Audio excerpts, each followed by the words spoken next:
ఓ తల్లి తన డైరీలో వ్రాసుకున్న తన ఆవేదన. అరాకొర చదువు, ఏమీ తెలియని వయసులో పెళ్లి తర్వాత భర్త వేధింపులు.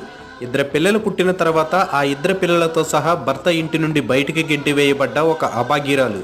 పిల్లల్ని పెంచుకోవడానికి మరో గత్యంతరం లేక గలపబాట పట్టి 20 సంవత్సరాల ఆ ఎడారి దేశంలో ఎట్టి చాకిరి. ఇది నా జీవితం. ఇప్పుడు నా వయసు 60 సంవత్సరాలు. నా పిల్లలు నాలాగా కష్టపడకూడదు, గొప్ప ప్రయోజకులు అవ్వాలి అనుకునేదాన్ని. నిజంగానే ప్రయోజకులయ్యారు.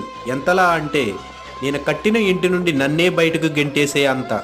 ఇప్పుడు నాకు ఉండడానికి ఇల్లు లేదు, 2 పూట్ల తినడానికి తిండి లేదు, మందులు కొనుక్కోవడానికి కూడా డబ్బులు లేవు. నీకంటూ కొంత దాచుకో అని ఆ రోజుల్లో చాలామంది చెప్పినా సరే పిల్లలకి తెలియకుండా దాచుకోవడం అది స్వార్థం అవుతుంది అనేదాన్ని. నాలాగా ఎవరి జీవితం అవ్వకూడదు. ప్లీజ్ మీ జాగ్రత్తలో మీరు ఉండండి. చీకటిలో కూడా నీ నీడ నిన్ను ఒంటరిగా వదిలేస్తుంది. స్వార్థంతో నిండిపోయిన ఈ మనుషులు నిన్ను ఒంటరిగా వదిలేయరు అని నమ్మితే అది నీ తప్పే అవుతుంది.